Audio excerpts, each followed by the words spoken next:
El Señor esté con ustedes. Y con tu espíritu. Proclamación de la buena nueva de nuestro Señor Jesucristo, según San Mateo. Gloria a ti, Señor.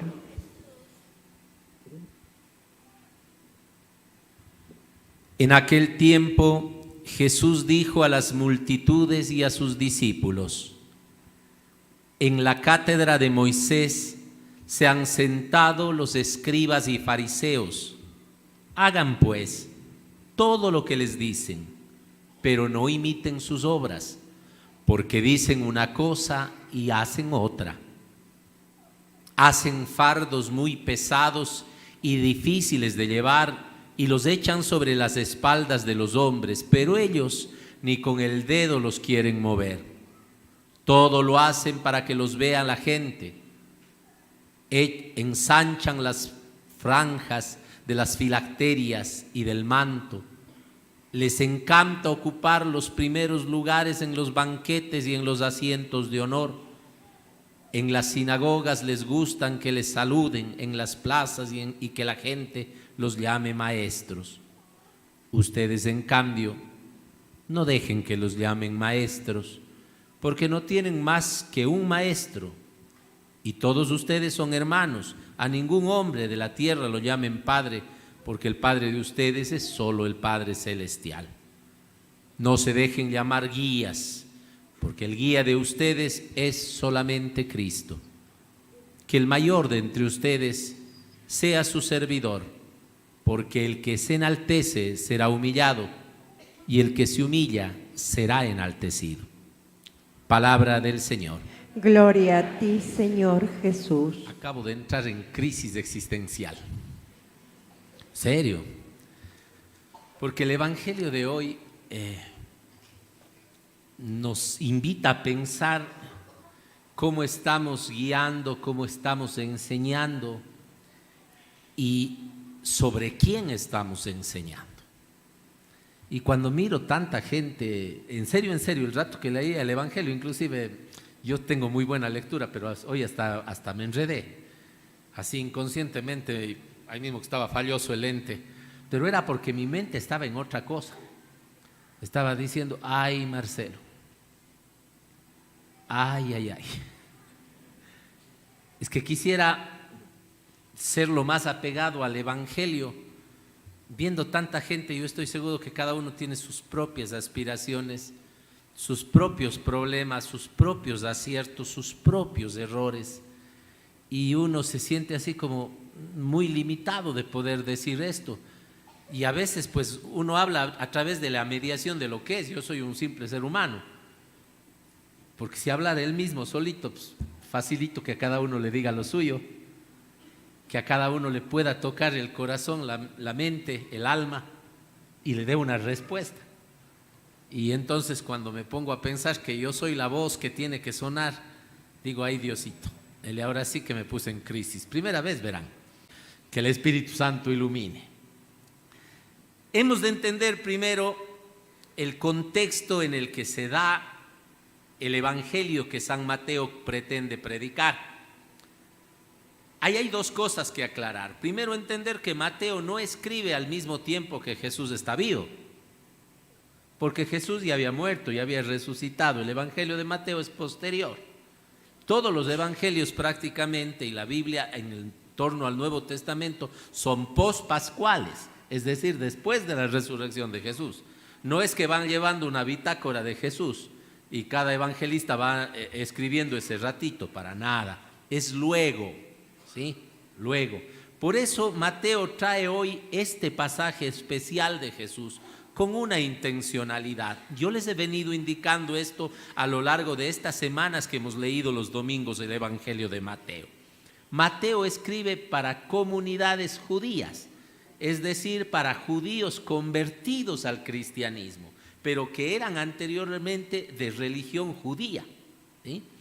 Y hoy Mateo trae de una manera muy especial, porque pareciera ser que en la comunidad de Jesús los primeros cristianos, por así decir, aunque eso no será sino hasta el siglo IV, cuando se les conoce como cristianos ya formalmente en el imperio y todo, ¿no? Pero la comunidad de Jesús, esos seguidores de Jesús, a los que empiezan a llamarles algunos cristianos, en ese grupito todavía había estos grupos que, aunque se habían hecho cristianos, tenían mentalidades y prácticas judías. Por eso a esto se les llama los judaizantes, ¿no?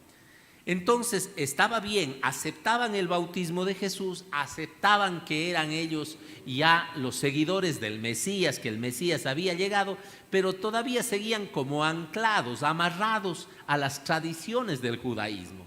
Por eso entonces, para ser cristiano, primero pensaban que había que estar circuncidados, que había que cumplir las cantidades de normas. De estas hablamos la semana anterior, ¿se acuerdan? Yo les decía que eran 613 mandamientos, ¿se acuerdan? Entonces, cumplir todo esto para ser cristiano. Y aquí Mateo les está recordando, y pareciera ser que este es uno de los textos más claros en el que se da una ruptura definitiva, una separación definitiva entre lo que es el judaísmo y lo que es el cristianismo. No es lo mismo. Jesús conoce, es hijo de Yahvé, conoce a su Padre, pero ya la manera de vivirlo es totalmente diferente. La ley, la cátedra de Moisés, que se basaba en la ley, pasó a un segundo plano.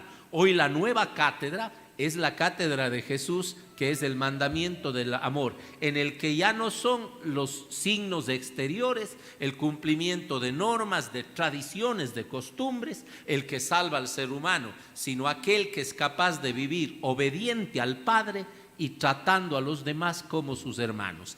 Y se da una división ya muy clara entre el antiguo judaísmo. El cristianismo es otra cosa, no es una continuación de lo mismo, es el haber descubierto el rostro definitivo del Padre Dios. Hasta ahí estamos, esto así como para ubicarle al texto. Ahora vamos a meternos en el pretexto. ¿Qué es lo que nos dice a nosotros esta palabra del Señor hoy, entendiendo esta parte, ¿no? ¿Qué es esto de la cátedra? Sobre todo les digo para los niños, para los pequeños, que a veces esta palabra suena así como otra cosa, porque se usa muy común, ¿no es cierto? Este señor dicta la cátedra de Derecho Mercantil, la cátedra de Medicina Legal, ¿no? Entonces, ¿qué es la cátedra? La palabra cátedra significa, es la silla en la que se sentaba el maestro a enseñar. Moisés, en la silla de Moisés se sentaron, dice después, ¿no? Entonces eso es, el que se sentaba allí, ¿quién era? El maestro, el erudito, el que conocía la ley, el que conocía el mensaje. Entonces podríamos decir ahora la cátedra de San Pedro, es decir, la silla que está ocupada por el Papa Francisco, y él tiene la palabra primera en enseñarnos cosas. La cátedra de nuestra arquidiócesis está, allí se sienta nuestro obispo, es el que está en sus manos la enseñanza, ¿sí? Eso es la cátedra, ¿ya? Pero ¿qué es lo que pasa? Lo que Moisés enseñó estaba muy bien, porque era la ley de Dios, pero los que se sentaron después, es decir, a los que se les dio esa autoridad, se les olvidó la autoridad que tenían, que no estaba dada por sentarse en esa silla, sino por lo que allí enseñaban y por cómo eso que enseñaban vivían. Podríamos decir, en la casa se da algo parecido, ¿verdad? El papá tiene la silla normalmente donde se sienta a comer, ¿no es cierto? Y cuando otro se va a sentar, no te sientes ahí, esa es la silla de papá. Entonces llega el papá y se sienta. Esa silla no, es del Marcelo. Deja, porque da un signo de autoridad. Pero ¿cómo se gana la autoridad? Por sentarse ahí. Porque a veces decimos en son de broma, ¿no es cierto? Sobre todo con el más chiquito. Ay, vos estás en representación de papá. Sí, yo estoy sentado donde papá, obedézcanme. No es el lugar, cuidado. Esa inmadurez de juegos de niños ha pasado. Creemos que es la vestidura, creemos que es el nombre, el rango, el que me hace que tenga yo la autoridad. Y sucede que eso no tiene nada que ver con Jesús. Jesús dice, ahí se han sentado muchos, sobre todo los fariseos y los escribas, es decir, gente que sabía mucho de la palabra del Señor, gente que sabía mucho de las Escrituras. Pero aquí viene lo que dice Jesús: hagan todo lo que les digan, porque ellos están enseñando una palabra que es de Dios, no de ellos. Pero no imiten sus obras, porque dicen una cosa y hacen otra. Si ustedes le ven al padre Marcelo haciendo todo lo contrario que dice aquí, por favor, primero díganme con caridad: padre Machico está haciendo tonteras, como yo les digo a ustedes aquí, está haciendo tonteras. Le oí y eso usted no dijo en la prédica. Después recen por mí para que el Espíritu Santo me ilumine. Y después hagan lo que yo les dije, no lo que me vieron hacer. Porque lo que estoy diciendo aquí es palabra de Dios. ¿Sí? Coherencia de vida. Y eso está criticando el Señor. ¿Cómo aplicar eso a nuestra vida diaria? Vean, todos nosotros en las funciones que realicemos, normalmente incitamos a la gente a hacer bien las cosas, a la responsabilidad, al respeto. El problema no es lo que decimos, porque por sentido común sabemos las cosas que están bien. El problema es lo que hacemos. A raíz de los accidentes que hay en la autopista, hay una serie de críticas por haber quitado los radares. Y yo me pregunto, ¿el radar puede hacer que la gente tenga sentido común? ¿El radar puede hacer que la gente ignorante deje de beber para conducir un vehículo? ¿El radar puede hacer que tu pie deje de aplastar el acelerador? No puede. Yo estoy plenamente de acuerdo con eso. Mientras la gente no tome conciencia de lo que tiene que hacer, puedes ponerte 1000 leyes, puedes andar con un policía en el carro y te aseguro que le sobornas dándole de comer un sequito ahí en la avenida o un morochito y le dices, pero ya sabe, solo fui a 80. No, o sea, lo que está mal está mal. La ley es una cosa, pero tu coherencia de vida, por favor, ¿en dónde está? Y lo mismo nos pasa en la sociedad. La gente sabe bien lo que está bien y lo que está mal, pero buscamos los argumentos, como yo les dije la semana anterior. Ya sabemos las respuestas en el fondo, pero vamos a ver si alguien nos justifica. Entonces no es raro que la gente busque el argumento, pero es que eso dijeron en la radio, pero es que eso dijeron en la televisión, en los medios de comunicación, pero es que eso dijo fulano de tal. Entiéndanme bien lo que voy a decir, no me entenderán mal. Si el día de mañana el padre Marcelo, Monseñor Marcos, nuestro obispo, nuestro presidente de la conferencia episcopal, Monseñor Lucho, o el mismo Papa Francisco, vienen a defender cosas como el aborto, la muerte, la droga, la violencia, la guerra, no les hagan caso, porque eso no es de Cristo. No puedo decir, es que soy el padre Marcelo, es que soy el obispo, es que soy el papa. No, porque el evangelio de hoy nos dice, solamente uno es el maestro, y yo no puedo cambiar lo que hace el maestro por más investido de cura que esté, por más investido de autoridad religiosa. Asimismo, el juez no puede decir, yo soy un juez de no sé qué. Sí, pero estás infringiendo la ley. O yo soy, lo que está hoy de moda, que ha pasado ayer, yo soy gloria del fútbol ecuatoriano. Sí, pero estás infringiendo la ley. O como alguien por ahí, yo soy primo del coronel no sé cuánto, yo soy hijo del presidente no sé cómo. No, lo que está mal, está mal. Y si estás haciendo mal tu investidura, desdice de esa investidura que estás haciendo.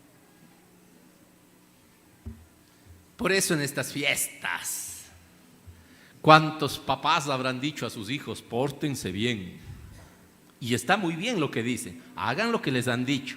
Pero si papá regresó a la madrugada hecho un semoviente, esa palabra está difícil, padre Marcelo, ¿qué está diciendo? Hecho un caballo de trago, ya, tomó mucho. No le hagas caso a lo que hizo, sino lo que te dijo. Incoherencia de vida. Y ahí es el gran problema de este mundo, de nuestro país, de nuestra iglesia. Hablamos bonito de Dios, hablamos bonito del amor, pero en cada una de nuestras acciones se prioriza el odio. Hablamos del perdón, pero ¿cuánto nos cuesta perdonar?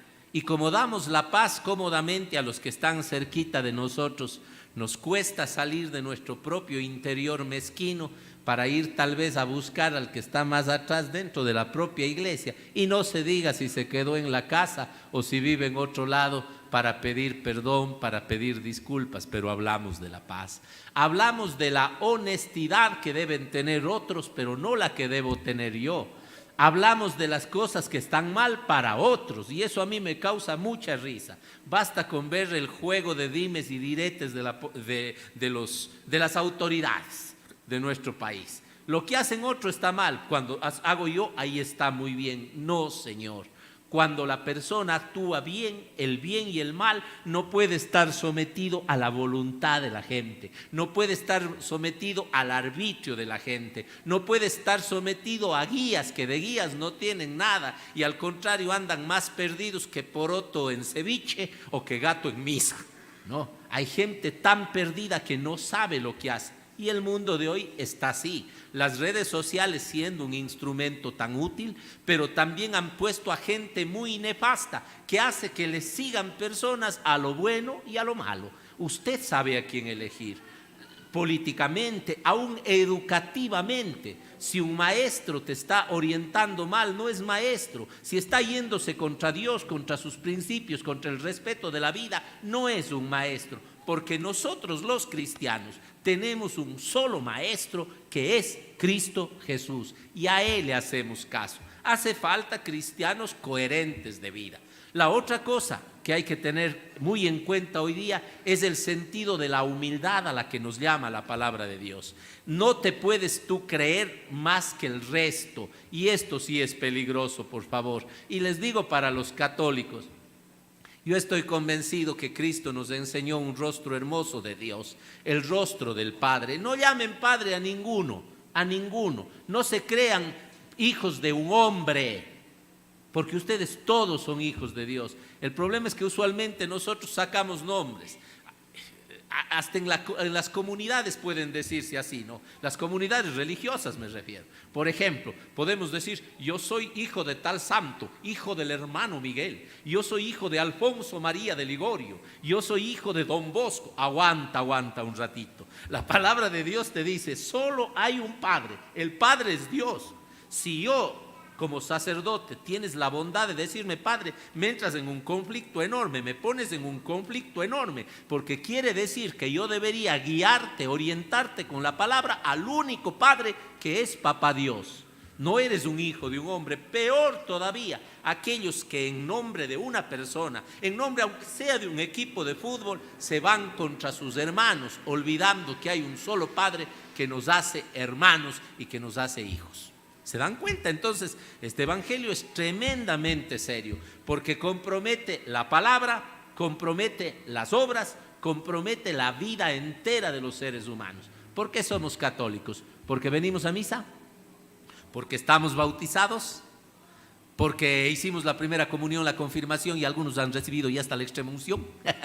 No es por eso que eres cristiano. Eres cristiano porque amas a tu prójimo. Eres cristiano porque eres solidario. Eres cristiano porque respetas. Eres cristiano porque la Eucaristía que vives aquí la vives como acción de gracias, sabiendo también ser acción de gracias y buena nueva y esperanza para los que están fuera. Eres cristiano no porque te casaste por la iglesia, porque sabes respetar a las personas. Si tú como esposo, repito, necesitas que tu mujer o tu marido estén al lado para portarte bien y no ser infiel, no eres un buen esposo, eres un mandarín, eres un cobarde que necesitas de alguien que te cuide. Si tú como hijo necesitas que tu padre o tu madre caminen contigo para ser bueno y portarte bien, eres un hipócrita. Eres un hipócrita porque piensas que solamente con ellos tienes que ser bueno y en el fondo no eres bueno, eres malo, aparentas bondad porque te ven, porque estás sacando alguna ventaja nada más. Si los cristianos nos portamos bien aquí porque aquí estamos en la iglesia y Diosito nos ve, pobres seres humanos que creemos que Dios es miope, que es ciego. Dios ve en todas partes porque ve lo profundo de tu corazón, sabe bien lo que quieres y lo que sientes. Por eso el cristiano nunca puede actuar por miedo a la ley, sino por la ley del amor, que nos hace saber que somos hijos de un único Padre, que es nuestro maestro porque nos enseña, que es nuestro guía porque nos dio ejemplo, y que como nacimos de Él, todos somos hermanos, hijos de ese único Padre, como dije. ¿Está claro el mensaje entonces? A nadie llamen guía si no le siguen a Cristo, a nadie llamen maestro si no siguen su mensaje, y a nadie llamen padre si es que no consideran hermano a los demás. Cuando todo eso hagan, hemos entendido quién es nuestro Padre, nuestra guía, y hemos entendido quién es nuestro maestro. Que Dios nos ayude con humildad a ser cristianos de vida y no de palabra. Que así sea. Y que el Señor les bendiga a cada uno como a niños pequeños, sabiendo que es nuestro Padre y nos ama, en el nombre del Padre y del Hijo y del Espíritu Santo. Amén.